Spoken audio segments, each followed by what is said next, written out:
and right into the stretch. Looking back and throws up the middle. Rose is on his way around. Picked up by Otis. Here comes the ready or not. Here comes the boys from the south. Here comes the ready or not. How you like me now? I say, here comes the boom, ready or not. Here comes the boys from the south. Boom, here comes the boom, ready or not. How you like me now? You don't live in Cleveland, you live in Cincinnati. You are watching live to a very special edition of Rally Around the Natty. My name's Santori Miles. We got Cincy James. We got Greg Luther. Bengal Dad went somewhere. And we have our special guest, offensive line guru, Coach Jim McNally. Jim, it's an honor. How are you doing today? Good. It's an honor to be here. I still have 2 daughters that live in Cincinnati, 4 grandchildren. So it's that city is a big, important part of my life. Love to hear it. I think everybody that watches this show is remarkably proud of Cincinnati. So we love hearing that. We really Absolutely.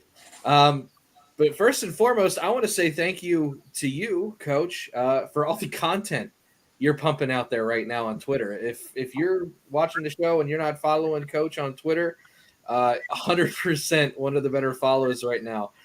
There's not too many people out there that, quite frankly, know what they're talking about with offensive line stuff. Coach is out there.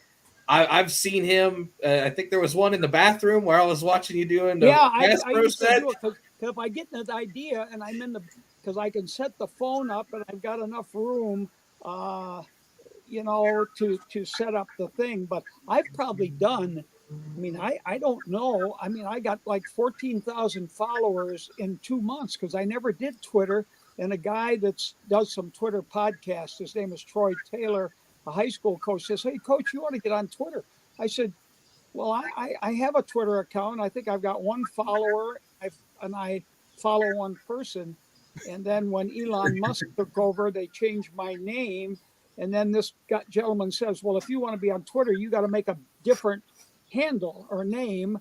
And then I probably have, without exaggerating, 20,000 mini video clips on all kinds of plays and techniques, because within the last 10 years, when I would be evaluating the opponents and I'd see a good play or a technique, I'd ask the video people to kind of log that in an area for me. And so I put that all on my personal iPad, and I've still got thousands more, and I just like to help people. And my daughter finally said, "Dad, you're crazy. You're putting that stuff out." So there's something called YouTube that bundles some of my videos, and then I'll charge a minimum.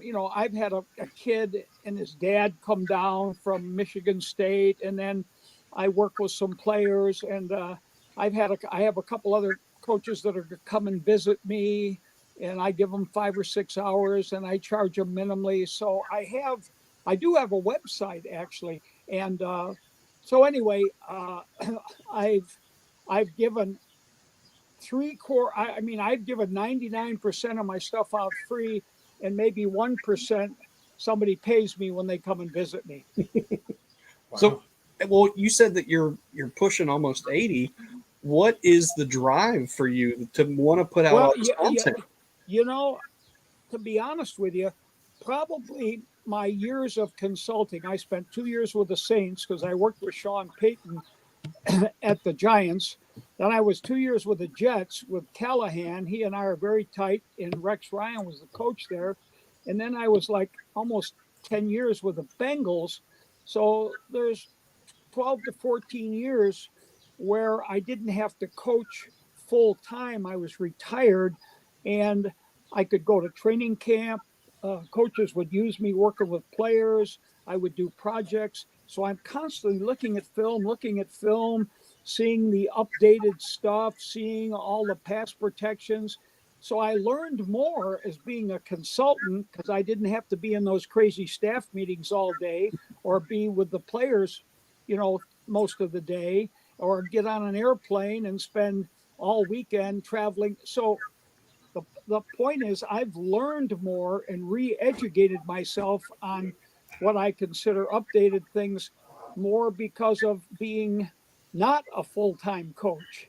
And it's unbelievable. I mean, my mind clicks like magic now when I see an error or whatever, and reviewing all those things like I hand out. Oh my God, I must have handed out. Oh, I can't. Oh, over 1,000.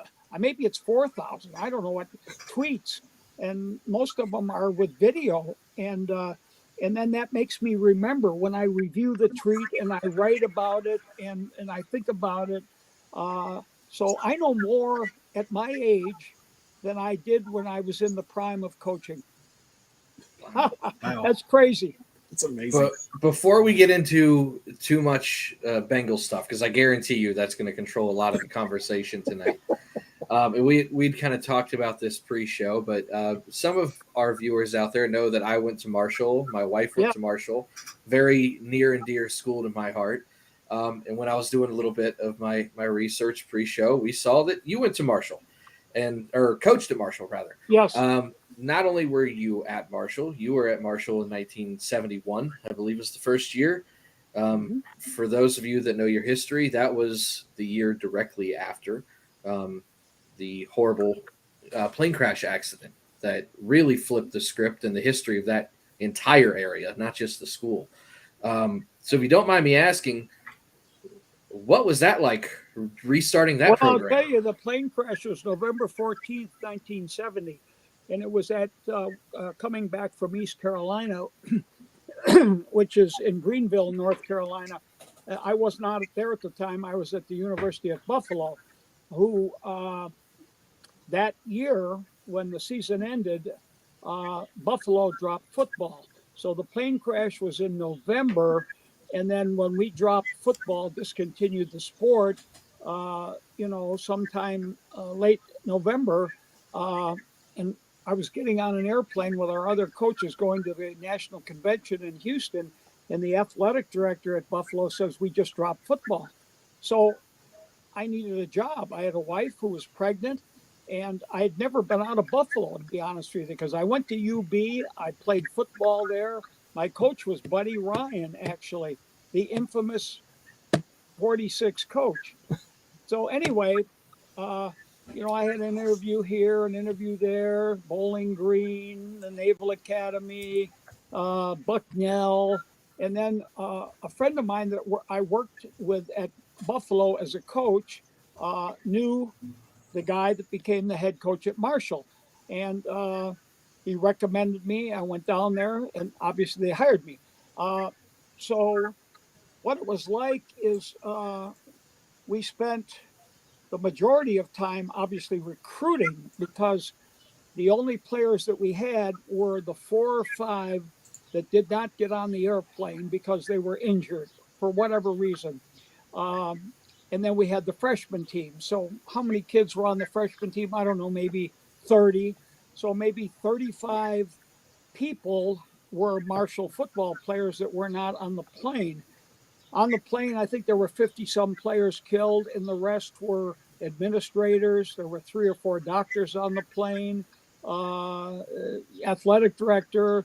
The interesting story, if you're asking me about experiences, is the story about We Are Marshall that everybody listening should go and watch. Now that you know what I'm going to tell you, one of the coaches who was their best recruiter and was an outstanding football player at Florida State. His name was William Red Dawson. Okay, and he was from Georgia, and so he went to Florida State. So he had that Southern accent. He dipped snuff. He taught me how to drink a Stroh's beer and dip Copenhagen. Which I never put a snuff in my mouth ever. So here I am, a kid from Buffalo, New York. But the bottom line is, in college, what happens is that back at least we were at Marshall, on a Friday, if you were playing on Saturday, on a Friday, some coaches would take off and go to a high school for a Friday night game and then drive to the opponent's uh, city or campus and then stay with the team. But so they would drive a car, a company car, or sometimes nowadays they might fly. Uh, and so, for example, there was, I think, 3 coaches that went to a high school game the night before Marshall played East Carolina. So they drove from Huntington, West Virginia to Greenville, North Carolina, watched a football game, and then drove to Greenville. Red Dawson was one of the guys that drove a car to the eventually coming to the football game. So when the game was over and Marshall players got on the airplane and the coaches, whatever, um, let's start over again.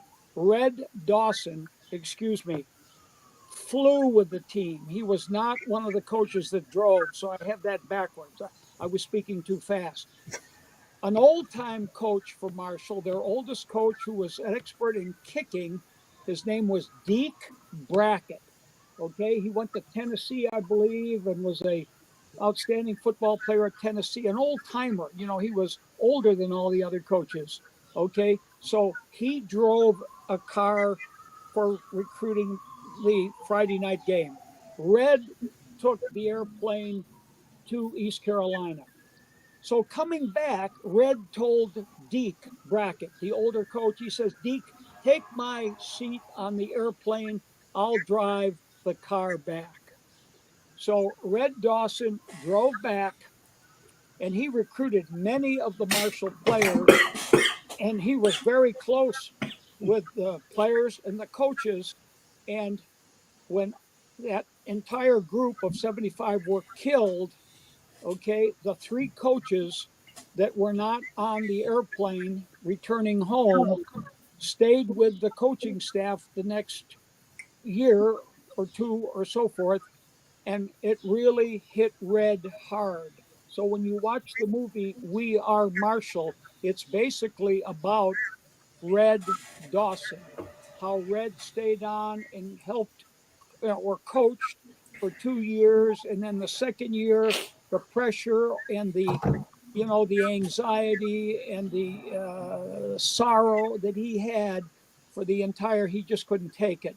And so again, the story about Red Dawson is very unique as far as a holdover coach who was not on the plane. Another story is we had a um, offensive guard who was pretty good. His name was Eddie Carter. And I forget his home. He lives in Tennessee now, and he's a reverend. And his mother called him, and his father had died.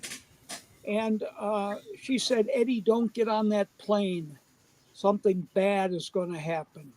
So I think the combination of his dad dying and his mom saying, don't get on that airplane, he did not get on the airplane. He wasn't hurt.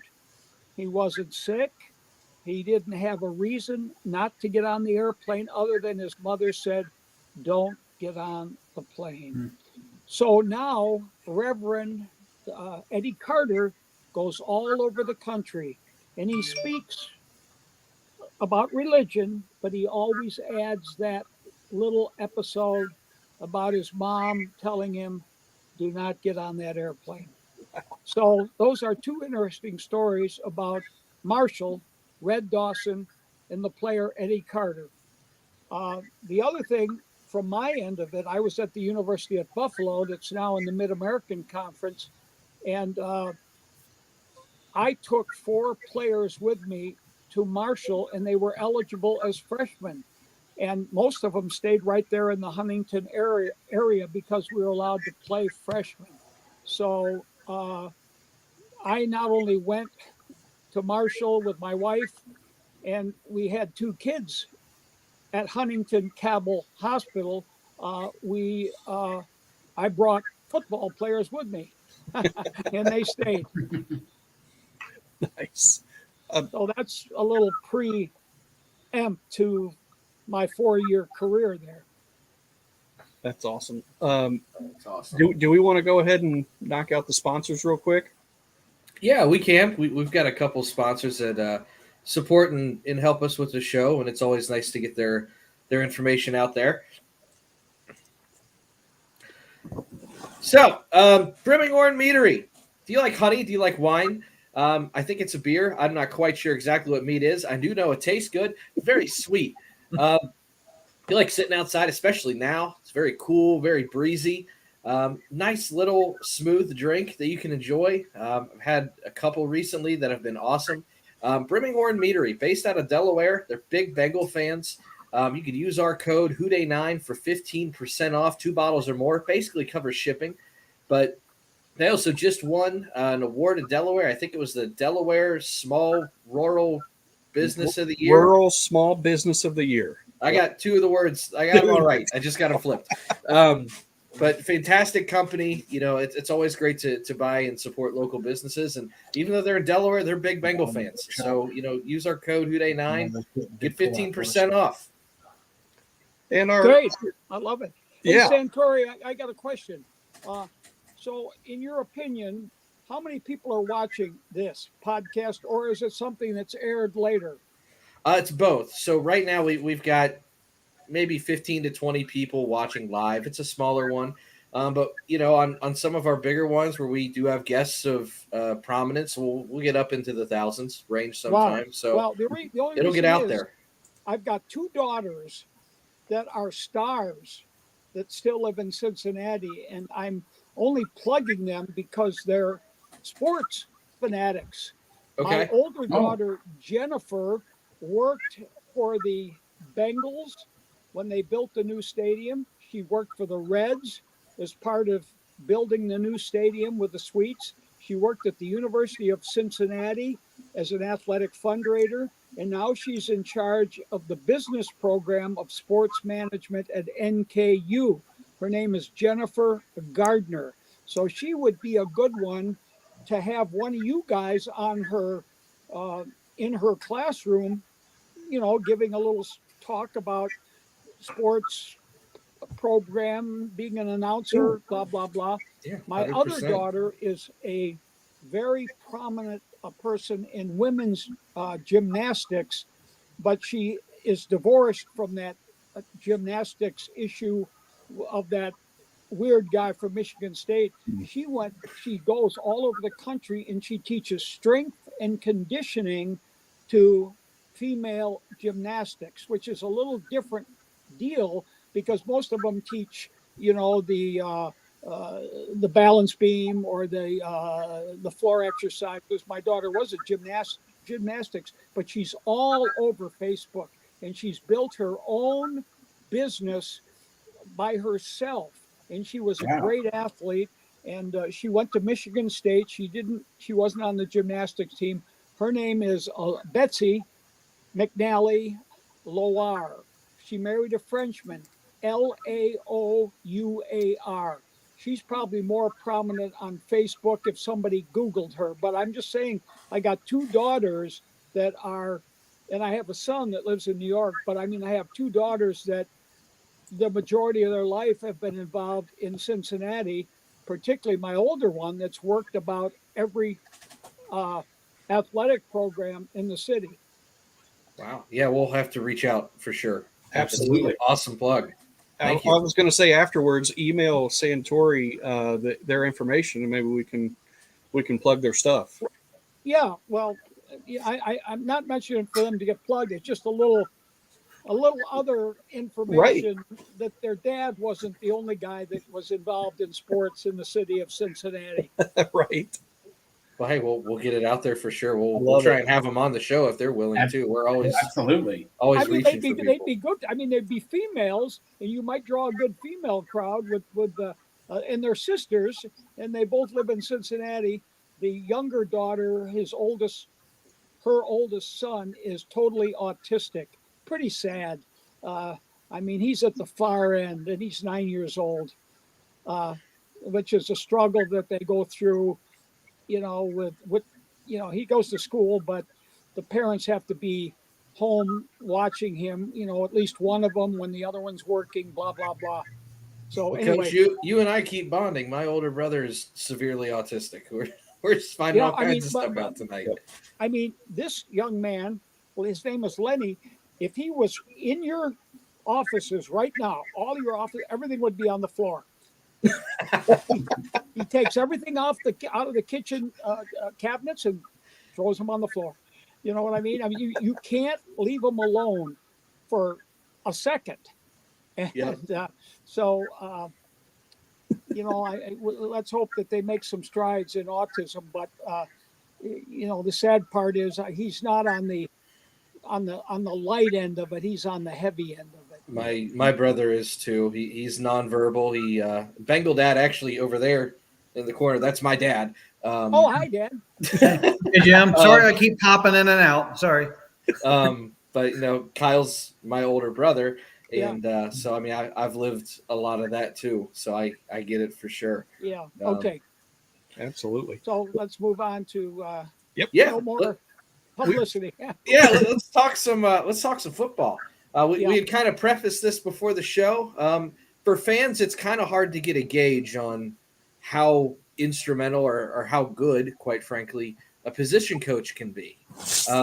Frank Pollock, where do you put him in the whole realm of O-line coaches? I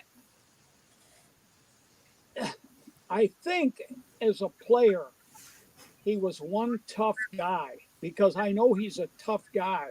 I mean, I don't think he took any prisoners. I don't think he was a starter. I think he may have started some games, but I think he had a good career with the 49ers. You guys would have to Google it.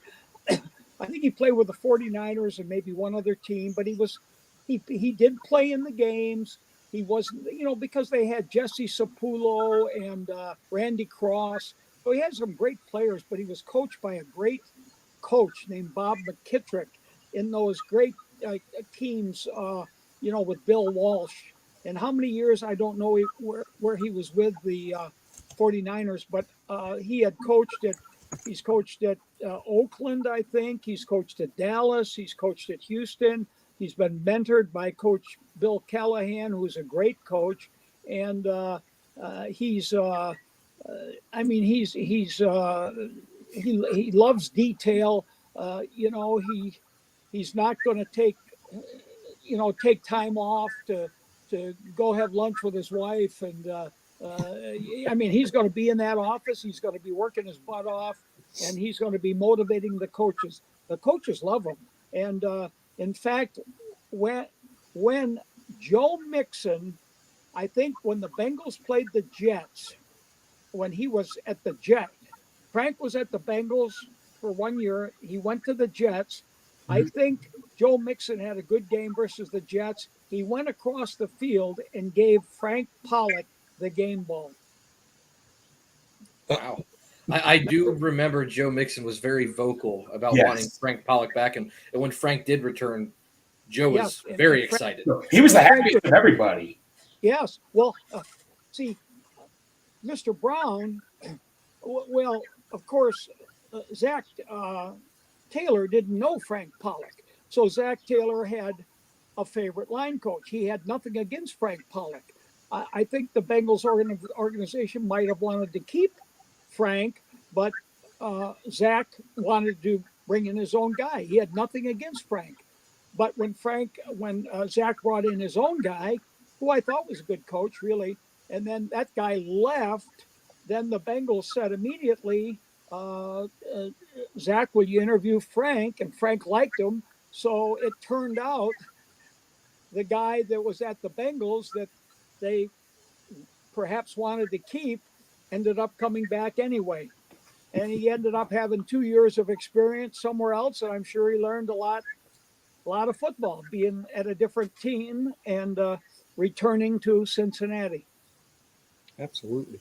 Bengal Dad, I think his hands were somewhat tied because I think some of the players that he has played with, rather than they keep getting better players, his hands were tied because some of the choices that they had made before Frank was there, either didn't pan out or maybe weren't great players. And then they had to get, the Tyler Boyds and the Joe Burrows and all these other guys. So Whatever happened in the past before Frank got there, perhaps some of the players didn't pan out, and they couldn't continue spending high picks on draft choices with the old line, so they had to go out and get some free agents, and maybe the free agents were just average for whatever reason, uh, uh, because you couldn't spend lots and lots of money when you were trying to get your specialized players. So I think he's finally getting good players, players that have good ability, which will only make it a lot better. Oh, absolutely. Bengal Dad, why don't you throw a question out there, and then we'll go down to Greg and kind of round robin it a little bit. Sure. I've got a question. Probably not in the era of these other three guys. I'm going to go back a little bit into the. I think it's the very late '80s when we lost Max Montoya to Plan B free agency. What kind of voice, if any, did you have in the room to try to keep him? I did not know that Max Montoya left until we went to our first mini camp in the spring. Okay. I did not know that we lost him. Max kind of said, "Why didn't you call me?" I said, "I didn't know that you had left." Wow. Because in the off season, I didn't, I mean, I mean, we would have a couple of parties every year. I'd have the players over to my house, but it wasn't like I socialized with the players all the time, particularly in the off season, because we were doing a lot of traveling, scouting, etc. So that's the first I knew that Max was not with us. It was Wow. when That's I amazing. asked, where's Max? Holy cow. Unbelievable. Sheesh. I don't even have a follow up to that. Yeah. That's crazy. Greg, go ahead, bud. Okay, so Mr. McNally, my question is there one trait when people look in the draft or whatever for an offensive lineman, is there one trait that you think that is silly that some coaches look into? Like, I'll give you an example. Like some people say long arms is a big deal and all that. Or like, is there one trait in offensive lineman you think is silly that some people look into that you don't agree with? Well, I'm trying to think. I mean, the problem you got, you want them big, you want them strong, you want them smart, you want them long Yep. arms. So the guy that has all of those things is the first round draft choice or Yep. the number one guy taken in the draft. The guy that's a little suspect at some of those variables is the third round draft choice or the fifth round draft choice or the seventh round draft choice. Uh, Level of competition may be something that's overrated. I guess what I'm saying, when you rate a guy from a smaller school, Right. he's got to kind of dominate on every play. Well, not every play, but he's got to be a dominant player. Well, Right. uh, you know, maybe you don't have to dominate on every play because they got other people that are worried about this guy blocking them. Probably the worst thing is, and it's nobody's fault, it's you never really know the potential of some of the players because some of the greatest players are seventh, eighth free agents. And Yep. it's just because whatever the coaches or the scouts saw in film didn't meet the criteria of the guy being drafted. Right. So he became either a late round draft choice, a free agent, a retread.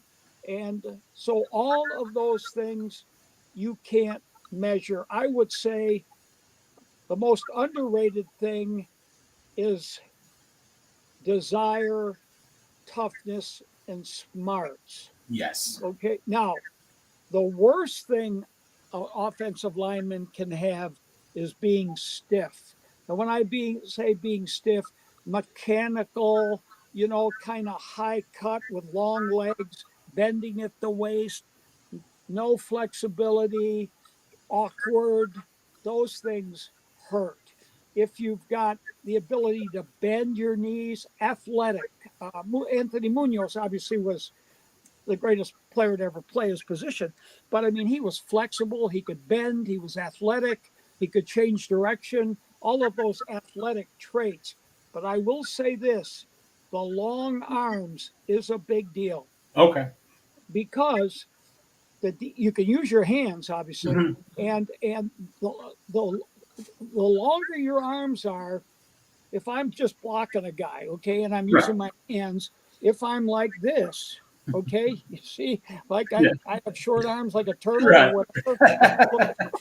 Look how close the defensive guy can get to me. Exactly. But Yes. if I have range, see the separation, so I can decide when I hit him if I need to go to somebody else or I Right. have to push the guy around the corner. And one other thing that's interesting, most of the smarter coaches now are using alternate arms. I mean, they're not just pushing with two hands, they're using one arm and then the other arm might do a lift, or they might use one arm and the other arm might. But if you look at me right now, when I'm trying to get in the right picture here, Right. okay, this is one arm, okay, all right. So Right. one arm is longer than two. You see that? I sure do. So, Yeah. so when you pass block or a certain run block, if for example, boom, I would do that, boom, that gets on the guy faster and is longer, and you will touch him or hit him better with one arm than you will with two, which has nothing to do with the length of the arm, but the use of the hands and playing long, long. No more flippers, no more ripping, no more shoulder blocks, because the defensive guy grabs you Right. or you get mired in. You got to play with length. So it's not just the guy tackle pushing the guy around the corner on a Right. pass. It's everybody needs to play long. Gotcha. Right. That's awesome. So one of the things that Cincinnati football fans have become incredibly familiar with over the last 5 or 6 years is the league leading sack numbers for quarterbacks. How much of a detriment is everybody worries about sacks as the number. They go, oh, Jonah gave up X amount of sacks, and how much of that is Joe? How much of that is the line? I mean, is that really something you should be leaning on for quantifying if someone's performing well? Yeah, obviously sacks are a big deal, but I think the most thing would be like what you would call a sack ratio. Okay. Example. Okay. Not only sacks, but pressures. Right. Maybe a guy didn't give up one sack during the year, but his guy pressured the quarterback 100 times. Okay. So if you add the number of sacks with the number of pressures, but then what are the passes? Are they the passes where everybody's out? Okay. And they're blitzing everybody. Are they the passes are they on play action passes where the line may not be at fault and it may be that we didn't send enough guys out? I mean, there's so many different issues. The bottom line is that I think the combination of sacks and pressures, where the quarterback's got to kind of move, or somebody keeps getting pushed in the quarterback's face, and that's why the number one way to pass block is to take them on short, jump them, don't back up. Now, I'm not talking about the tackles versus a real wide guy. I'm saying in the center guard area, jump them. A great coach who's deceased, Howard Mudd, would say, set short or shorter. That means you go get them, even on a pass. Now, there are techniques where you can still have balance and get on the guy quick, and you're not retreating. So, the biggest error by tackles, okay, and you can pick whatever tackle you want, and you can go back and look at their film, but what the tackles do, which creates a problem, So if I'm the left tackle as I'm looking at the screen and I end up turning, I get shoved back into the quarterback. But if I stay square as I'm moving, okay, my whole body stays square. The defensive guy only has my shoulder to stick his hand on, whatever. So a lot of it is the technique of the player, whether it's from coaching, whether it's the kid just can't change. But I would say the combination of sacks and pressures and then a ratio. How many sacks and pressures, add them up to the number of actual passes that were drop back type of passes where it's critical. It wouldn't be necessarily on a 1st and 10 play action pass. So pick the hardest passes to block and then make a ratio. How many times was there a sack and a pressure, and how many of them were critical passes? Okay. Yeah, I mean that makes perfect sense. Not all sacks, not all plays, not all protections are created equal. So just reading a stat line across the board isn't necessarily fair.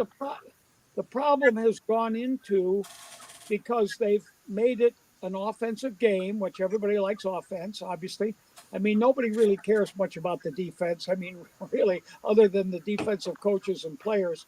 But I mean, if you look in the, if there's, I don't know, 60,000 in the Bengal Stadium, or how many there are, 59,000 of them are excited when there's a big offensive play. Now they'll cheer if there's a defensive play, but I mean, they want to see offense. And you can't bump and run, but up until, was it 5 yards? I mean, the defensive backs have got to be so careful in how they cover guys, and you can't hit the quarterback. You can't hit them low. You can't hit them in the legs. You can't hit them high. I mean, whoever made the rules has screwed up the game. It's no longer football. It's glorified 7-on-7. It's glorified 7-on-7 with critical pass blocking issues for the offensive line, because they're trying to get everybody out, and the defense is always scheming, bringing one more guy and doing very intricate. If you saw the meetings that these coaches had to devise the pass protection rules when they only have one back in the backfield block or nobody in the back, I mean, you wouldn't believe it. I mean, they're bringing corners, dropping tackles. I mean, they bring a safety down where you think they're going to blitz that side, and they blitz the other side, and that safety runs deep, and the quarterback is telling everybody, let's all go to the right, but they really come to the left. I mean, that's why a guy like Joe Burrow, who's smart, obviously, and accurate, obviously, he's got it, IT, and he's got it. I mean, I do not see, other than barring injury, I do not see him progressing. And, how long he's going to play. He's going to be another Tom Brady that can move a little better. All right. Well, speaking of Joe Burrow and this team that we have now, I'm sure you've watched these guys that are on the offensive line on the team now. I'm sure you've watched them all at some point. Today was the first day of mandatory minicamp. What do you think of this offensive line on paper for the Bengals, and what do you think that they could possibly achieve this year? I don't know a thing about Orlando Brown. I knew his dad. I did not study him with the Kansas City Chiefs. I know he's a big guy. I don't know how good he is. I don't know a thing about him. I know that he'll be playing left tackle because they paid him a bundle of money, and that's where he played with the Super Bowl team. The left guard, Volson, is a tough, mean. He's like a guy like Tim Crumry playing offensive line. So he has that intangible. He's a good athlete, but he has the toughness. He has everything that you want. Size-wise, he's average size for the position. He's a good player. He's a very good player. The center is smart as can be, and he is a finisher. He finishes the blocks. Karras, he's smart. He knows where to direct people. He's good enough to win with. Kappa is good. I mean, I think when they scrimmaged the Rams, that the one play where he neutralized Aaron Donald on a play shows how good he is. I mean, he's good. He came from a Super Bowl team, so he's good enough to win with. Who are they going to play at right tackle? They have a bunch of other guys that are pretty good. I like that kid, Devin Cochran. Okay, I don't know how healthy he is, etc. He was a free agent from Georgia Tech. I like some of those other guys, you know, that have filled in Like over Lyle the years. Collins and You know what I love? I love Carmen. I mean, he's Okay. quick, he's athletic, he's big. I don't really know all the issues he had the year before. I mean, I followed him, I graded him, I knew that. But I know that when he played against the Buffalo Bills, I mean, he dominated. So I can't see that he's not a starter. Perhaps he's the right tackle. I don't know where they've got him listed. Right now, he's the number 2 right tackle behind Jonah Williams. They've asked Jonah to shift over to right. Yeah. So it's a 3-man race, supposedly, between Jonah Williams, Jackson Carman, and Lyle Collins. Yes. But I think Collins has been injured some. He's a little bit of a veteran. I wouldn't be surprised that Carmen doesn't get the job. Really? Or doesn't earn the job. Okay. nice. Awesome. Wow. That's good information. Greg, you had a bunch of questions. So here I got another one. So let me ask you this: do you remember this one lineman that came out of USC who was a first-round draft pick? I forget his name. Munoz. Let me just ask you this: did you think he was going to be, let's just say this, the best offensive lineman all time in the NFL? Did you, because I know he had injury issues coming out of USC. Did you ever once think, though, he could be this good the way he was, as some say the best offensive lineman of all time? Well, like anything else, historically, Right. Whether it's a musician, a poet, Yep.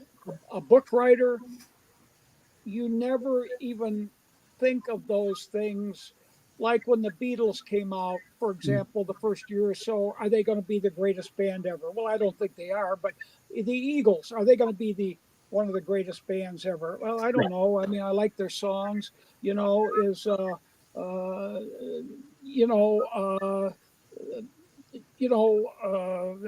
Ronald Reagan, is he going to be one of the best presidents of all time? Well, let's see what.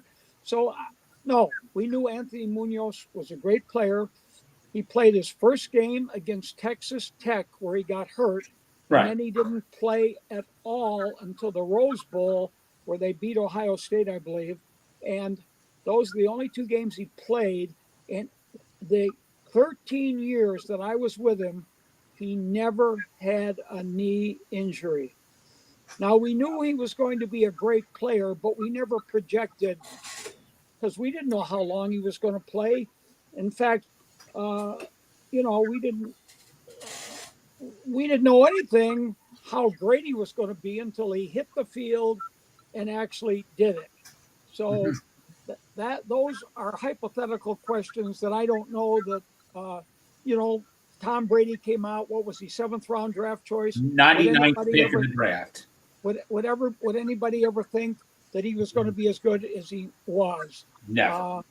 When Elvis Presley sang his first gospel song, did they ever think that he might have been the greatest male singer of all time? No. So that question is hard to answer. I hear you. I've got one other follow-up question here about offensive lineman, obviously. Can you assess Willie Anderson? Because I know he's vying to get into the Hall of Fame. I was not there when Willie Anderson was there. I don't think I ever saw him play one game. Maybe I saw a film, but don't forget all the other teams I'm with, I'm looking at the defense. So all I know, Willie Anderson was a big, powerful, road grading type of run blocker that was adequate at pass blocking and pretty much dominated his man on the run and was good enough on the pass that he wasn't an issue. So I think that his size, his power, his strength, his massiveness, uh, he was not a left tackle in space, etc. But that's pretty much what I know about Willie Anderson. All right. I got one for you, and just by following your Twitter and all the things that you've been posting, not all of them because there's a lot of content that you've been pumping out there. But I think I know the answer to this, but I want to hear you talk about it. If you were designing an offense today, would you include a fullback? I absolutely would. Yes. Love I fullbacks. think these coaches, and it's more the college coaches. It's not as much the NFL coaches, but most of the NFL teams use two tight ends, not every play, but often, and they might use a tight end and a fullback. They like the NFL game. They like 11 personnel. When it really gets down to the nut cutting as far as throwing the football, that's 3 wide receivers and a tight end.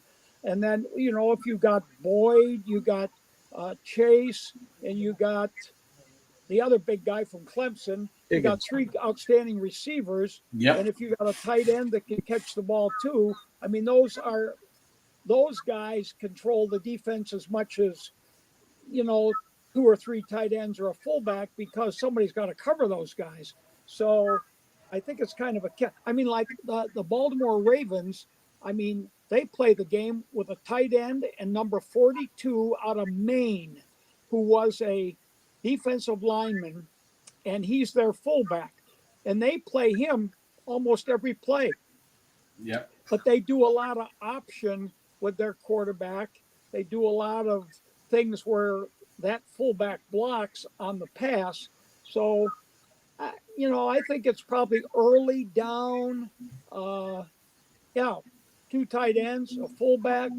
Belichick still uses a fullback a lot. And the 49ers use the fullback a lot. And they the Patriots haven't been great lately, but the 49ers have been very good. So unless you have 3 outstanding receivers and a tight end that's a different receiver, you're probably better off using 2 tight ends, a tight end and a fullback, maybe 3 tight ends, because somebody's got to stop the running game. And when they bring the safeties down, you have the ability to throw the ball to somebody. That's awesome. I love it. So, Greg, I know you've got 17 more questions? Well, no, since you were talking about he really wasn't a fullback. So, growing up, I was a big Corey Dillon fan. That's who I grew up watching. But I got 2 coworkers that I work with who are stubborn as heck with me about James Brooks being the better running back. And the more I learn about it, I'm actually Corey Dillon's still a great running back, but James Brooks, my understanding, great. He could do everything. He could run, he could catch. But my understanding he was a great pass blocker. And my question to you is, how great was it to have him to be a part of the blocking game or the pass? James Brooks should be in the Hall of Fame. There you go. Got the stats, the numbers. James Brooks blocked for Ickey Woods as good or better as Ickey Woods blocked for James Brooks. We had them in the backfield probably 75% of the time together. Wow. Okay. James Brooks against the Patriots one year made well over 200 yards rushing. He was quick. He was strong.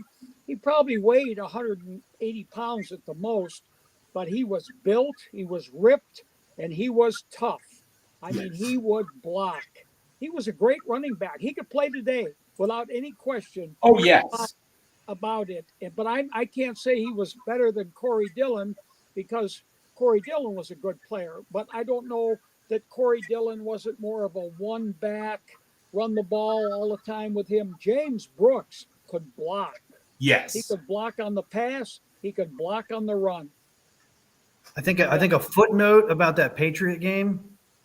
I think I'm the only Stanley Wilson fan left alive. I think he had 100 yards in that game too.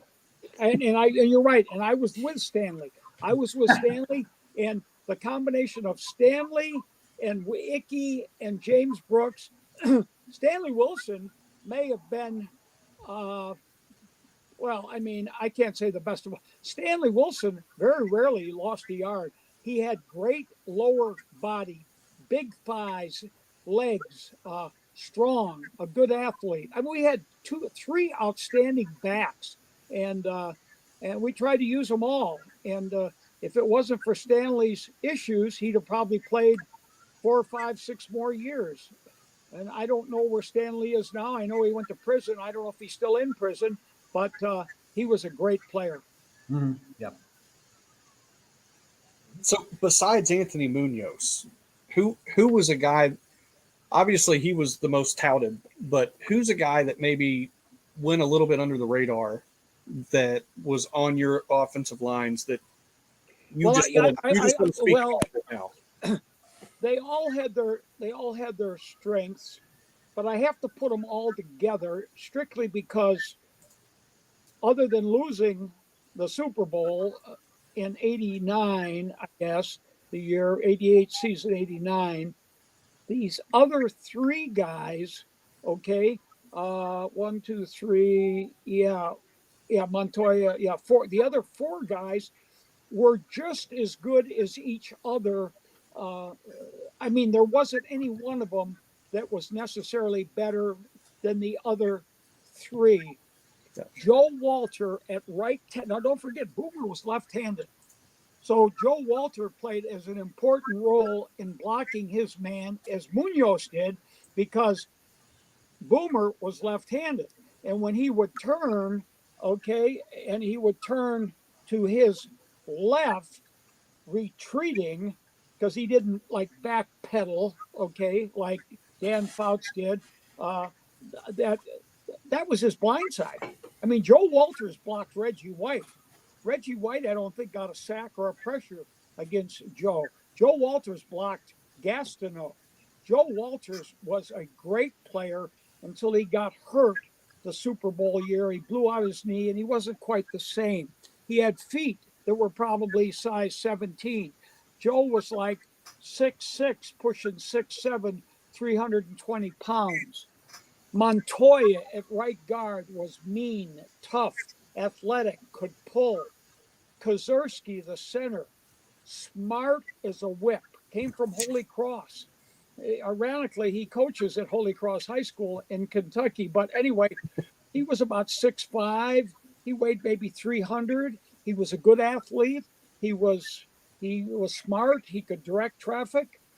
And then probably the meanest of all of them, all 5 of them, was a guy that nobody even probably remembers. His name was Bruce Reimers, 6'7", 310 pounds, from Iowa State.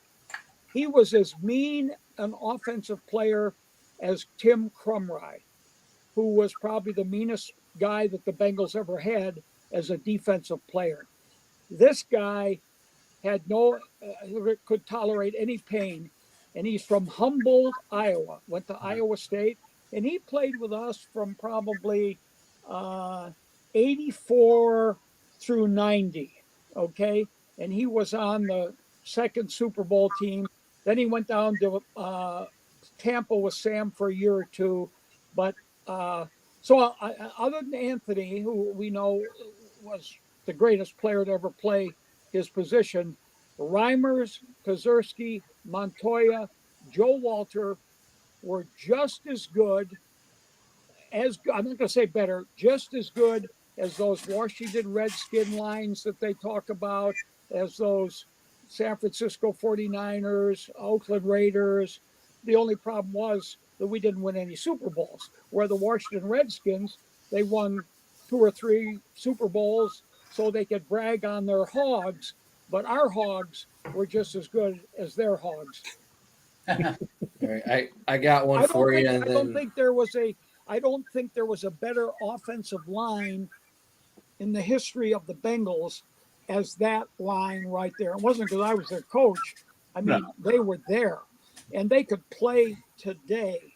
Now, because some of the guys that the Bengals got are 295, 300. You know, not everybody is 350 pounds.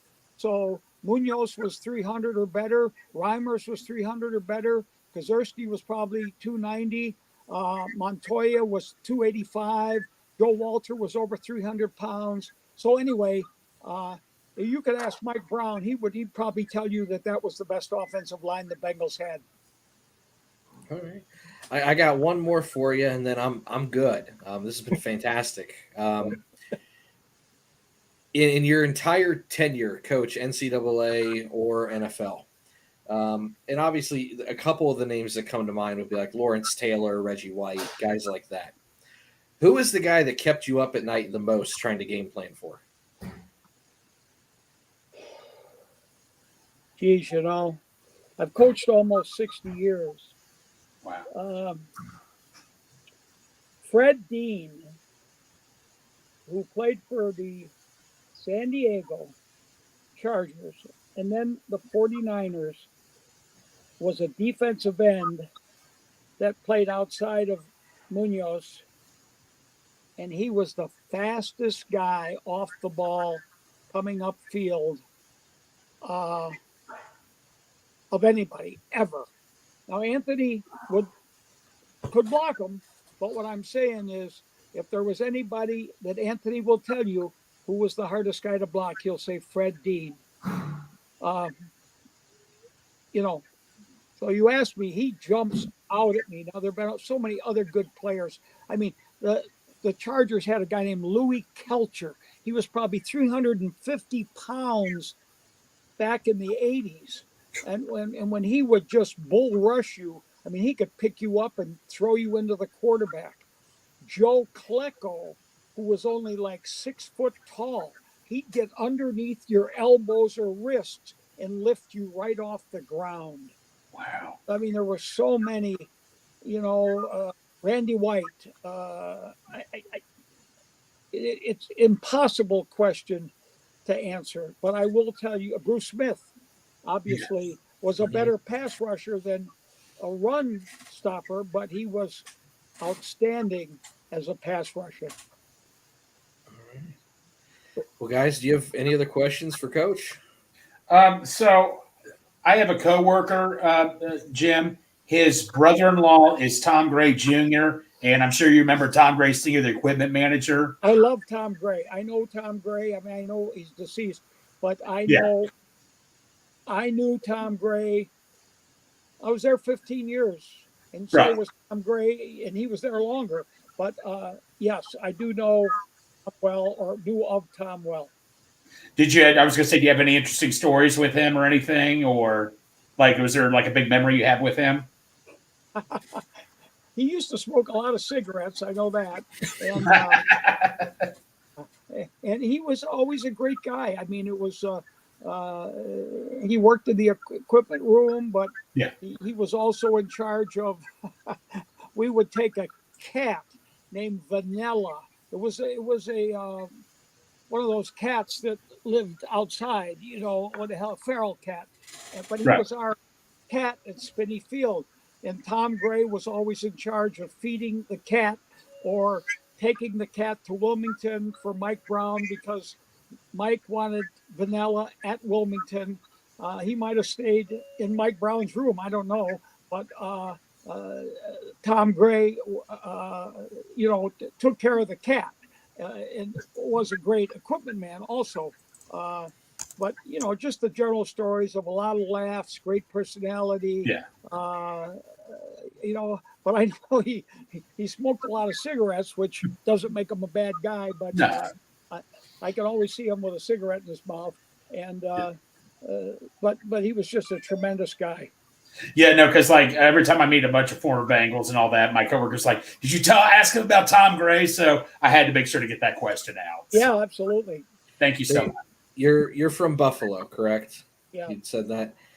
So, what was your first impression of Skyline Chili? We always ask everybody. There you go. Well, to be honest with you, I've eaten all the chilies. All right. I couldn't tell you Gold Star from Skyline. I'm sure there's another one. It's all the same. I mean, if you talk about the chili that they put on the hot dog with the onions and the cheese, they all taste the same to me. I would eat 5 or 6 at a time. So I really couldn't tell you the difference. Right. As long as you like it. That's all we right. care about. Oh, that's all that matters. Yeah. I loved it. Yeah. Awesome. It was everything else but the hot dog. It was because they were just regular hot dogs. Right. I mean, Right. Yeah. But besides the fact, I would rather have the hot dog with the chili toppings than just the chili. Okay. Oh, yeah. Yeah. Yeah. So, because when you say Skyline or Gold Star or whatever, you're talking about chili. Mhm. So again, I used to like those little hot dogs. Yeah. Just like I used to like, what the hell was that? White Castle? I think we had Yep. some. Yeah. Sliders. In there and You can't. No, they're awesome. Yeah. I would eat 10 of those. Actually, that segues into our second sponsor, Three-Way City. So our second sponsor is, let me put this up here for you real quick. So Three-Way City, bringing the sights and culture of Cincinnati to fashion, named after the traditional Cincinnati-style chili spaghetti. Our good friend Adam Rennell founded Three-Way City with this in mind. From hats to shirts to jackets, grab a piece of Cincinnati on threewaycity.com today. And he's also, not only does he have all that cool merchandise right there, he's come out with an FC Cincinnati colored hat as well, shirt as well. And apparently he's doing a University of Cincinnati theme as well. He put that out there, teased it. So we're looking forward to seeing that stuff. But it segued perfectly into getting our second sponsor. That's beautiful. Well, That's great. That's great. Does anybody else have any questions for Coach McNally? Gosh, I mean, we could sit here for hours. Probably. Probably. We could. I could sit there and say, Tori, you stole one of my questions. I was getting ready to ask who was the best defense player you went up against. So you got me on that one. But I'm trying to think here. Okay, we had Reggie Williams on the show. It's just such an awesome interview. He was just such a pleasure to have on the show. Do you have any interesting Reggie Williams stories, Dave? No, I know that Hank Bulla was our defensive coordinator, and we used to call him the doctor of defense. And then anywhere else he went, Detroit, Green Bay, Right. Baltimore, everybody thought he was terrific, a genius. I mean, a great defensive coach. Right. And the doctor of defense would be the kind of guy, and he had plenty of money. I mean, he wasn't poor. We weren't rich like the coaches are nowadays, but he would he would come in the locker room and all of a sudden your shoes would be gone, and a good pair of coaching shoes. And then you'd see his son, Trekkie, would be wearing your coaching shoes. Henry had a way he used to like to go to the Findlay market, and he was kind of, I'm not going to say cheap, but, he wasn't extravagant. So down at the Findlay market for like 5 cents, he'd get all of the bananas that were super ripe because they were cheaper than the ones that were, not ripe yet. You know what I mean? Yeah. And he'd get these old tomatoes, and he used to like to get vegetables, but he'd get the worst ones, and his car would stink from going to the Findlay market and getting the produce that was just about ready to be thrown in the garbage. But no, we were great friends. We had a great coaching staff. I mean, I was with Dick LeBeau for, oh my God, probably 10 years. And, Hank Bulla, Dick Mogileski, a guy named George Sefcik, Frank Gans, special teams coach, Coslet, Sam Weish, obviously, Forrest Gregg, was my first head coach. I love that man. We were together 4 years, and then he went to Green Bay. I stayed at Cincinnati, and then Sam came in, who was a great guy, an innovator. And then Dave Shula was there for 2 years, and then that's when I went to the Panthers in 95, excuse me. So I was at Cincinnati from 80 until 94. Wow. That's a good tenure. Well, and then you were a consultant for what, 10 years for him? Yes. Well, Yes. so Yeah, and I had carte blanche. I had the card to get me in the swipe, and I could eat at the deal. I could sit in the coaches meeting. I could sit in the players meeting. They let me coach on the field if they gave me a player. So they were. Mike Brown told me that I was the only guy they ever brought back. Hey, I just happened to see this. So you were the Giants offensive line coach for a couple of years. I got to ask you this. 5 years. Oh, 5 years. Okay, so you went up against Michael Strahan. You got to coach against Michael Strahan in practice. What is it like to see Michael Strahan on the news now? He's like on Good Morning America. Like, how awesome is that? How awesome is that? Michael was always a great guy. He was a great player. He was a powerful guy. Right. And he just had a good personality. He had that hole in his teeth, and which was his trademark. And he was a great guy. I mean, he was a lot of fun and a lot of laughs. Worked hard, good player. I think being in New York, obviously, and having his type of personality, maybe he started on a radio show or a sports show. Who knows? And he's just one of the lucky ones that hit it right. Yeah, absolutely. So he's just so much fun to watch as a newscast. It's just so incredible.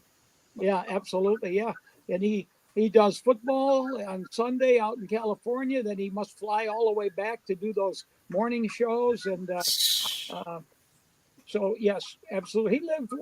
He lived right near where I lived. I lived in about 15 miles from Giant Stadium, and he lived in the same town. Michael Strahan's always great with car dealerships because he always gets gap insurance. Yeah. Sorry. Yeah. Bad joke. You're right. Yeah. No, actually, Ken Hammock, he's got a question. He says, Coach, do you remember the drunk in Wilmington screaming at Coach Gregg to give Archie the ball after the first Super Bowl? I remember a story about that, but I don't think I was right there when that happened. I mean, I might have been at a different part of the field, but I did hear a story about somebody screaming at the coach about giving Archie Griffin the ball. Yes. He said the whole team was cracking up at training camp. Yeah, that was interesting. It was fun. Those were good times at Wilmington College. Yeah, it was a lot of fun. Yeah, we'd spent a good month there. Yeah. Well, 25 years of Bengals coaching experience on our show is just amazing. This is awesome. I can't thank you enough. Yeah. Thank you so much. Yeah, the only reason that I'm in Buffalo is I'm from Buffalo. I went to a high school in Buffalo here, and I went to the university at Buffalo, and they have a football team. They take me on their trips. I'm a pretty good supporter of their program. Plus, I have probably 100 friends here. I mean, whether it's doctors, lawyers, medical people, friends, whatever. And when I came back to coach the Bills for 4 years, I actually came full circle when I left Buffalo to go to Marshall in 1970. I was gone for 35 years till I came back to the Bills. So I really came back full circle to the town that I was brought up in. So even though Cincinnati was probably my favorite place to coach at, and my daughters are still there, my home is Buffalo. Okay. And strictly because that's where I was born, raised, went to high school, went to college, and coached. Hall of So Fame there, right? what's that? Hall of Fame there. I'm in the Hall of Fame at the university in my high school. I'm in the Greater Buffalo Hall of Fame, which is like uh, like if you just said the city of Cincinnati had a Hall of Fame for, Right.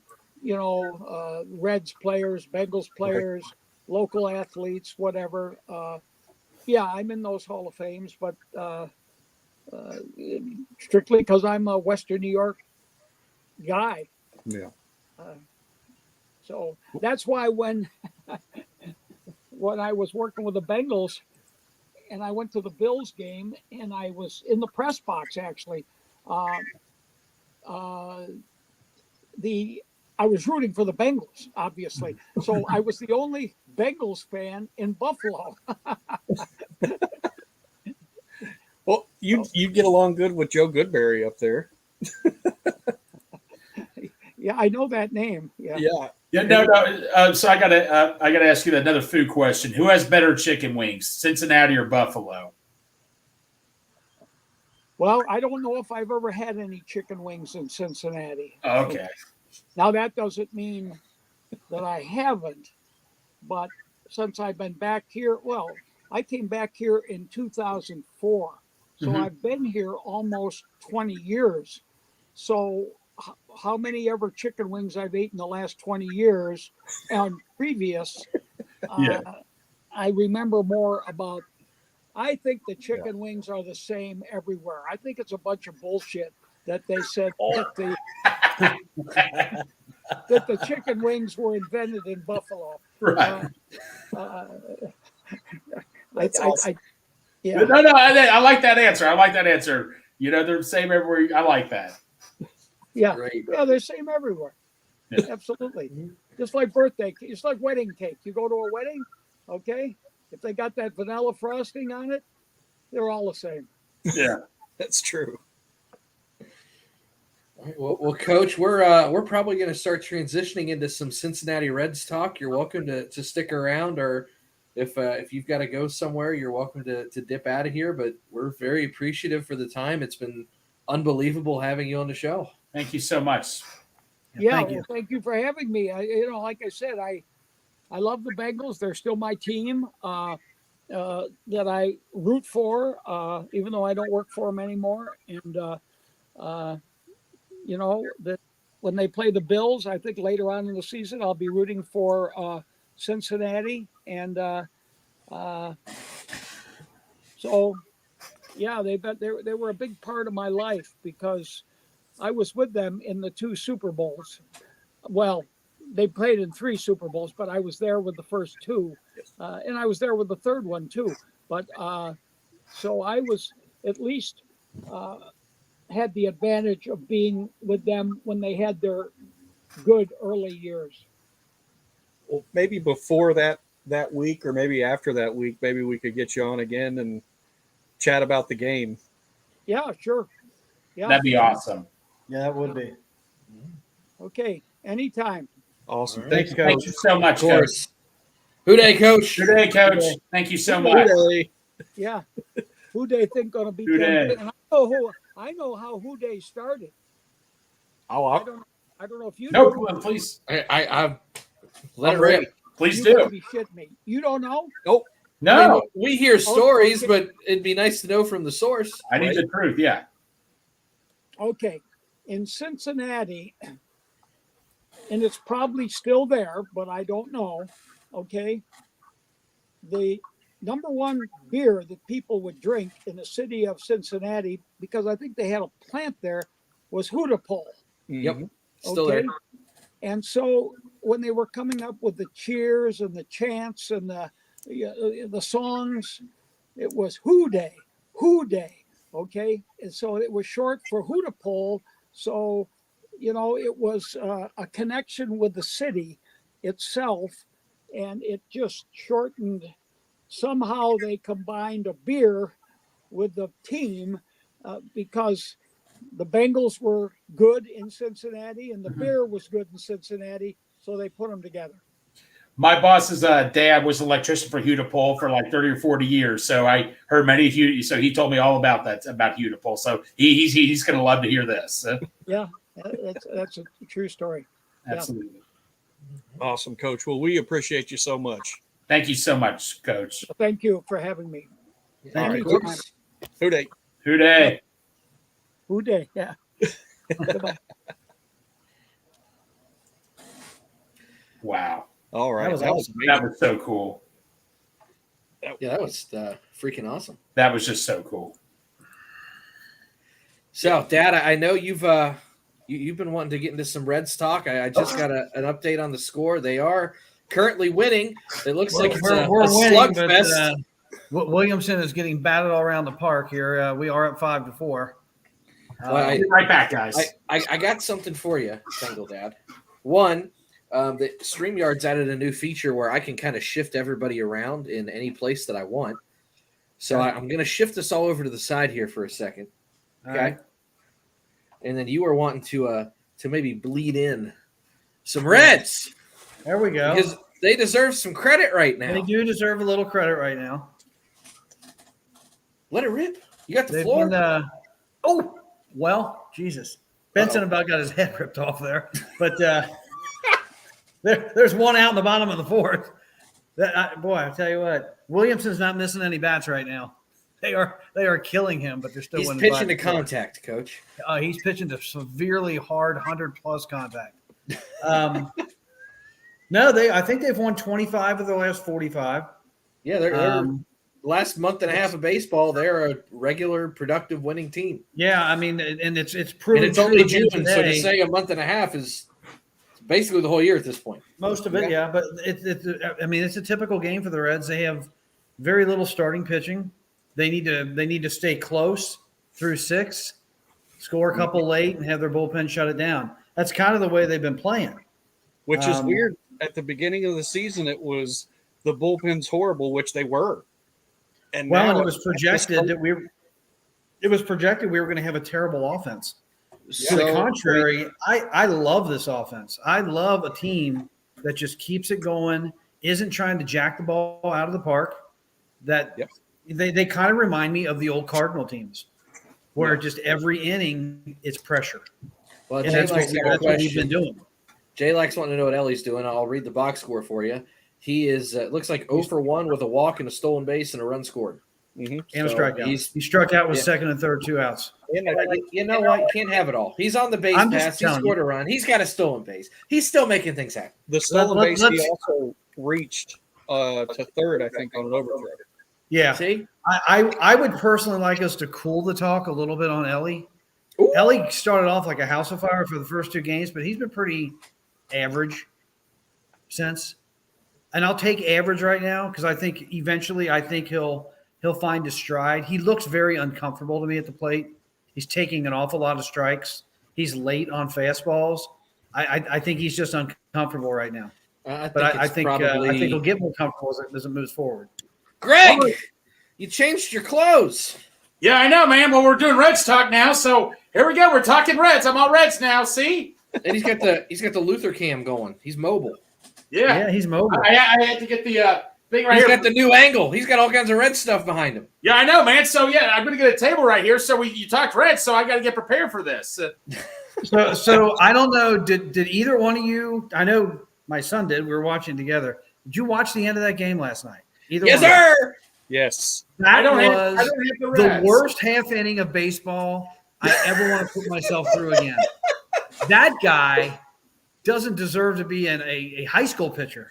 He was wretched. Thank God he had a slider that he could baby across the plate. Listen, oh my God, there are 2 words that summarize that entire half inning. Holy shit. As he said at the end. I really don't. I only want to see him games that are like 6, 7, 8 run games. Well, he's been sent back down. I can't tolerate him in a close game again. He's been sent back down, so you won't see him. Oh, was he? Thank God. Yeah.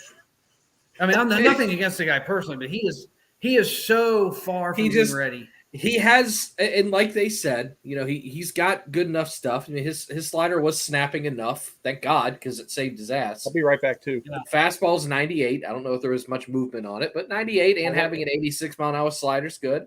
But what saved his ass was Caselli. Yeah. Well, Caselli, and the fact that the manager wanted to go out and start bitching about something, calmed him down. Caselli was doing calisthenics back there. It's crazy. I'm happy the Reds are competitive. Hopefully, me too. Carries, they're more than competitive right now. They're solid. They're solid. Offensively, they're incredibly solid. I think defensively, they're pretty solid. It's just you got to get some help to start these games. You can't just run out Hunter Green and hope that the new kid Abbott is okay. Because once you get past those two, like this Williamson kid looked good for a couple games. I'm freaking holding my breath with this guy. He's just on his 70th pitch. They're 2 outs deep in the 4th inning, and he has been getting mashed. It's scary. Yeah, no. So let me ask you guys this: would you be surprised if the Reds made the playoffs? Just point blank. I would be surprised with this starting staff. He did just strike a guy out. I would be surprised with this staff. If the starting pitcher gets to the point that it's competent, it would not surprise me because the division's so bad. Yeah, right. If they had a couple pitchers, and I'll throw a name out there. If they had a couple pitchers comparable to like Desclafani and replaced 2 of these guys that really they're not ready to be up here, I think the Reds would take the division. My coworker told me that Chapman wants to retire as a Red. He's still pitching decently. Why not go out and get him? Well, you can get him, but he's still a reliever. I mean, again, that's not horrible. It doesn't but hurt the Achilles you, but heel that's not is the starting pitching. It's starting pitching. Yeah, that's right. Let me ask you this, though. Jonathan India, I know people say this is BS. Would you answer the phone if someone said, we'll give you a decent starting pitcher for Jonathan India? Would you answer the phone and at least talk about it? Absolutely. Yeah. Okay, I mean, Jonathan pitching India is more important than hitting. Yeah, Jonathan India is being good in this lineup, but he's got 7 other guys that are being good in the lineup. So you could afford – because all that would do is that would just open the door for Encarnacion Strand. Yeah. Who's this kid? That wouldn't be a bad thing. Right. And who's this kid they have in Double-A that's coming up? People keep telling me there's this kid in Double-A that could be better than Encarnacion Strand. Do you know Marte. Yeah. What's his position? He's a middle infielder. He's another infielder. Hey, loaded with middle infielders. They can all play outfield. So, like, if you can play infield, you can play anywhere. Depends on the person.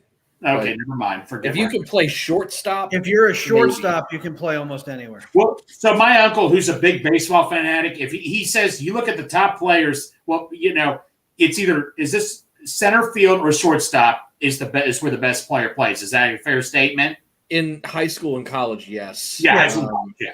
Because almost everybody that's made it to the major leagues, with the exception of guys that are built like Dimitri Young, almost all of those guys that have made the major leagues were a center fielder, shortstop, pitcher, or they all played up the middle somewhere in high school or college. Right.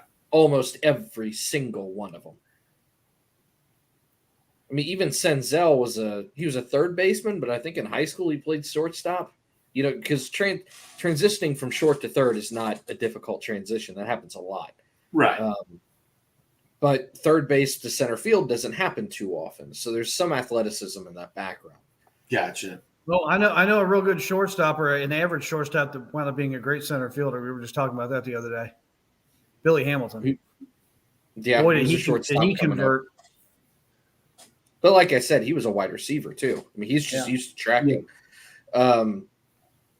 Here's a fun one. Sometimes you get a shortstop that ends up being a good closer.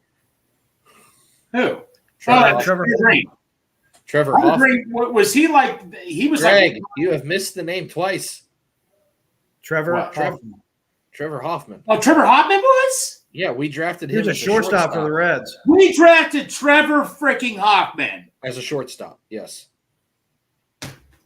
I mean, besides Mariano Rivera, you could argue that's like. He's in the top 5 of all time, correct? We also drafted Macho Man Randy Savage, but that's beyond the point.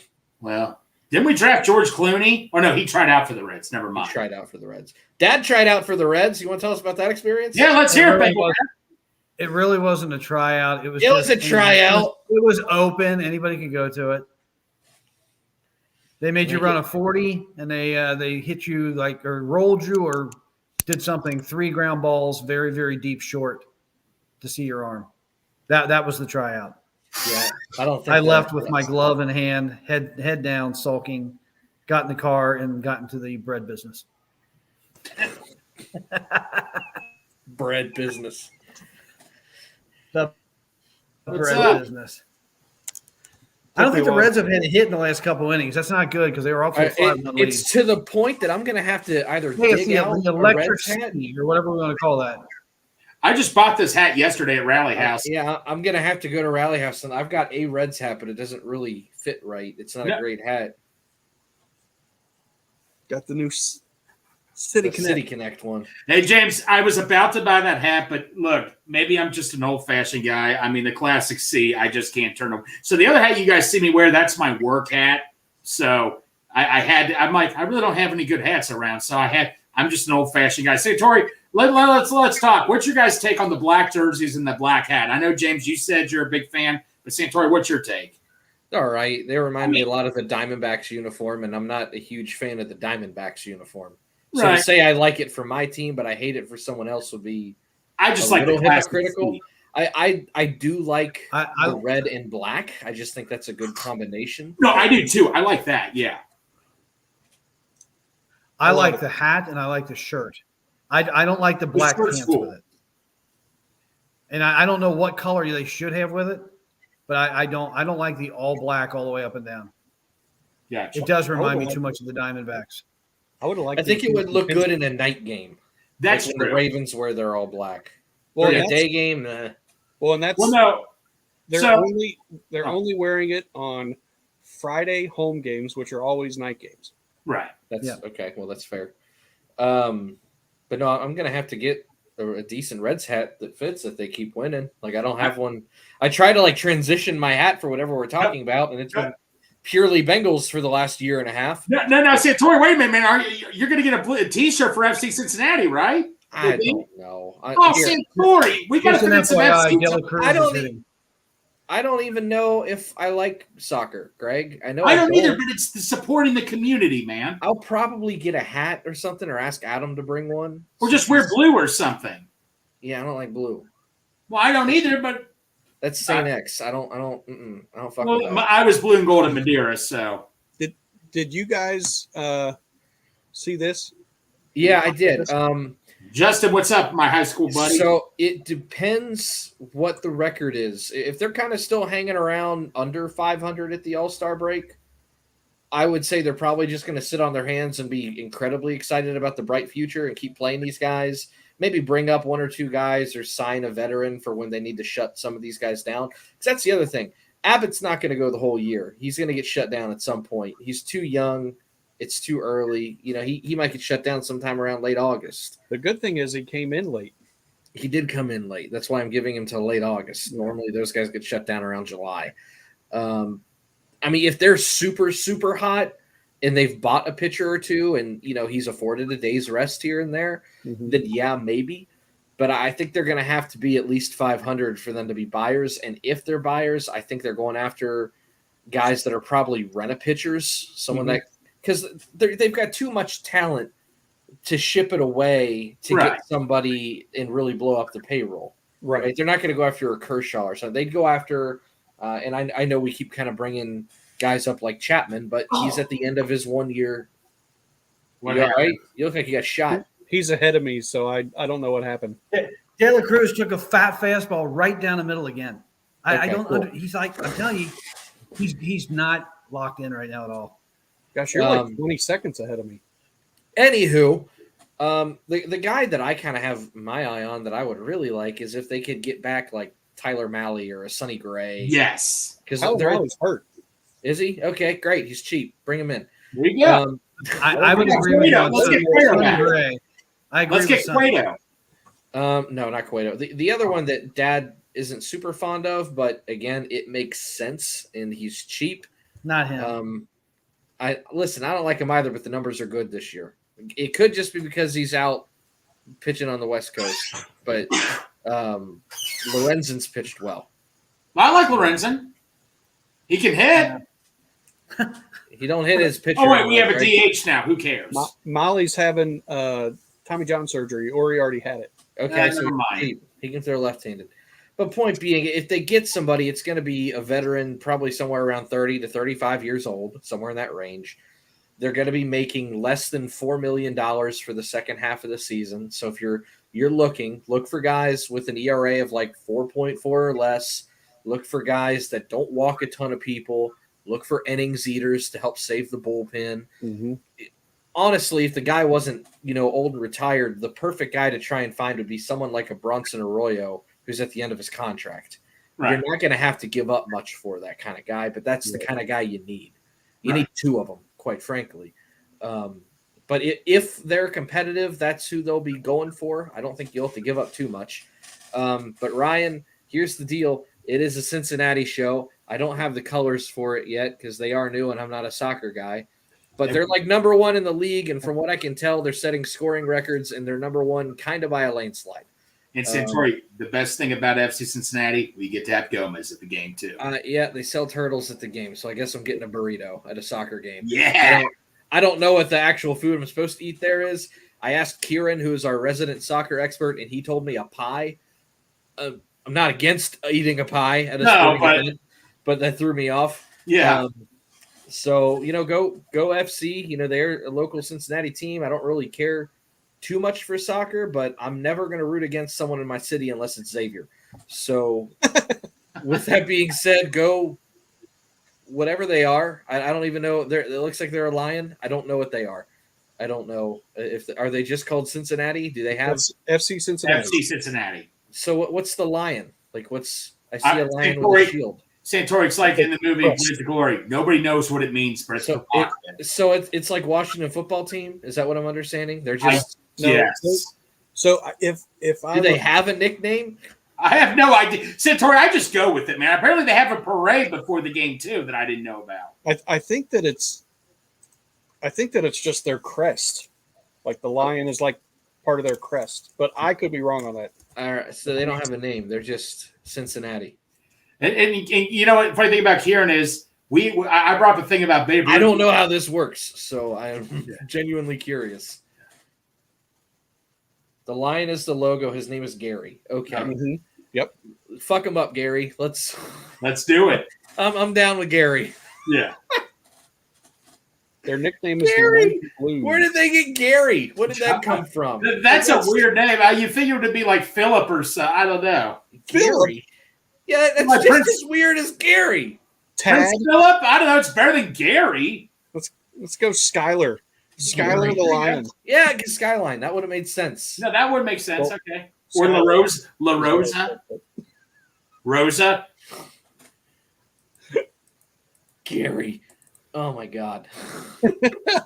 You get it, Gary. Apparently, I agreed to go to an FC game one night, half-heartedly paying attention. And I'll go. I agreed to go, and our buddy Porkchop went and bought tickets. He goes, "Hey, you owe me money for the tickets." I was like, "I don't even know what you're talking about." He's like, "We're going to an FC game," and I was like, "Oh, okay. Like, yeah, let's do it." What's that? No. I asked you, and you said yes. I said yes. I didn't think we'd actually do it, but here we are. Dude, with Porkchop, man, we're doing it. So I have to go to a soccer game now. No, you get to go. Santori, you get to go. I get to go. Okay. So Gary comes from the logo design. Supposedly it spells Gary. All right. Well, that's fair. Whatever. But yeah, I'm going. I guess I got to buy a hat or a shirt or something. I got to get a Reds hat and an FC shirt, which I'll probably get from Adam because he's got the blue and orange. Yeah. Freeway City hat. FC, yes. And I guess I got to get a shirt. I don't know anybody who's on the team. I don't know the rules of soccer. I know the ball goes in the net. Yeah. We got Kieran that's going to help us out here. We're trying to teach. By the way, for those of you who don't know, Kieran did not know who Babe Ruth was. We're trying to teach him baseball. He said he's playing MLB The Show, and he asks us in a group text, "Is 600 a good batting average?" We're like, "Yes, Kieran, that's pretty good." Here you go. So, right there, it spells Gary in the logo. Okay. I kind of see it. That's weak. It's like the FedEx symbol. I don't even like It's that. got an arrow. It's a little hard to see, but yeah, you get it. And then if you want to see there you go. Like I figured that they'd be like the fighting hippogriffs or something. I don't even know what that thing is. We're Slytherin. Yeah. I mean, it's a lion holding a sword. That has wings. That's not a lion. It's a It's a liger. mythical character. Yeah, I don't know what that is. Okay, it's a winged It's lion. it's a holding Pegasus lion. Someone in the apartment next to me is No, Santori, we smoking can the call, devil's lettuce, and I can smell it. the lion could be called Aslan from Lion Witch in the Wardrobe. Yeah, sure. We're getting a lot nerdier than I needed to be. No, I know, Like, right? Why can't it just be like the fighting lions? And I'd be like, all right, that's fair. It looks like a lion. I'd have completely bought that, and we'd Right. be good to go. Our hometown boy is Nick Haglund. Haglund. Yeah. He's local. He's a defender. I don't even sure. Go defender. I don't know what that is. I don't know that. I don't know anything about Right. soccer. Well, Santori, Why you know are we Lionel spending more Messi's- time on FC Cincinnati than we are the Reds? all right, do you know Lionel Messi, Santori, that he's coming here to Cincinnati soon? Yeah, I know who Lionel is. Okay. Bengal Dad wants to get back to Bengal Red's dad. I Bengal just don't know Reds why dad. we're spending so much time on FC Cincinnati. Because it's funny that I agreed to spend $70 to go to a soccer game. There Oh, you that's go. Yeah, so we're They gonna are buy a the, shirt and a hat. We're gonna be like $120 into this soccer game. They better fucking win. Oh, they will. The guy in the Sam Hubbard jersey is still back in the high dollar box Yeah. seats. All right, hey, Santori, what does that actually mean? It's a grinning It's a griffin. griffin. It's a Yeah. grinning. I'm like, what? Dad, you have a new name in the thing. Red's dad. Oh, yeah. You better go change your jersey, Reds I was dad. gonna say, man. I'm loving the small ball. Yeah. I'm loving Yeah, Come on. no, that's the way it should be. It's The regular stolen real bases, baseball. they take the extra base. It's a constant threat. If a pitcher gives up a solo shot, they shrug it off. Exactly. If you give up a double and you got Ellie at second, it's a problem for the next 10 pitches. Yep. It Somebody gets in your got it. head. Somebody got upset with me on Twitter last night because I said I love the bunt, and it Yeah, got you him can't over say it. that. That's a new age. Yeah, it got him a guy on third, and then they scored. And now the next inning or the next half inning, Salvador Perez hit that home run to tie it. But Yeah, that's my Nothing boy, in the next Stuart Fairchild. Stuart! Yep. Love Stuart. Stuart's my boy. Oh, small ball. Jesus. What are you doing? he's I know I'm 20 seconds ahead of you. You're You'll like see in a minute Greg. why I did that. You're like Greg at an extra point snap. Well, that Yeah. was worthy of a ooh. No, Bengal Dad, was my understanding you were getting a little tired of me every time the snap was, even though we made every kick, you're like, oh my God, they screwed up the snap. Yeah, you were killing. It's a Steeler game, week 1. You're killing us. Yeah. Hey, it was working. Whatever week that was. Oh my God. Week something in November. Oh, okay, I see it. Now you got- I that's- thought for sure. I thought for They sure. almost it was ran into gonna each other. So can we tell me what's going on here? Because I don't Yeah, have. help me out. Help us out here. happen. We're Hit for 3 or dying. 4 innings. What? The Reds haven't We- gotten a hit for 3 or 4 innings. We popped Still, out. it's still 5-4, top 6. We popped out to very, very, very, very short right field, basically in the infield, and the right fielder and the second baseman almost collided. Well, that's normal. There you go. All right. Yeah, they're facing a pitcher with an ERA of over 6. We're doing our job. We got 5 runs, but he is 0-10. He's hanging in there. I wish we would add on a little bit. All right. Well, gentlemen, I am going to go see my wife because I haven't seen her in forever. Yep, my son's standing here ready to go to bed, so He wants to go in the hot tub, right? not too late. I feel like I could say it now since it's completely out of the question. Oh yeah, absolutely. But yeah, we'll jump on next week. We're trying to grab another couple guests. I thought this was a good one. I really was awesome. enjoyed Coach McNally. Oh, he was great. Seriously, if you all aren't following him on Twitter and you want to learn some O-line stuff, you're gonna learn. Trust me. Your entire feed will be all offensive line stuff. It'll be on Notepad. There'll be videos of him in his bathroom doing pass protection. Right. And, it'll all be in all caps too. That's his thing. He types in all caps on Twitter. So if you see somebody screaming about the offensive line into the Twitter sphere, that's Coach, and you better listen. And he's one of those great guests. You give him a question and get out of the way. Yep. Perfect. He is what we call in the broadcasting industry really good sound. Because you don't have to do much. Thanks, Matt. We'll let you, Santori. All right, boys. I will see you next week. All right, see you, Bengal Dan. Santori, you want to sign us off? Let's do this. I can. Do the Bengal Dad, you haven't. Oh, I was gonna say he hasn't sung a song in a while, but I think he's like really He's getting gone. ready to peace out now. He's still in the background. I know he can hear us. Yeah, there he not goes. anymore. I gotta sign us off, right? Well, now I was the appreciate saying I'm Justin. going to do the sign off like for Santori, blah, blah, blah. That, and then I can. All right. Well, I didn't. Whenever we have like really good guests on the show, I try not to scream because I don't want to like freak them out. Right. But get to use my raspy screaming voice. For Santori Miles, that's me. Cincy James. Greg Luther, I did it wrong. For Greg Luther, Cincy James, Bengal Dad, I'm Santori Miles. You stay classy, Huntington, West Virginia. And right into the stretch. Looking back and throws up the middle. Rose is on his way around.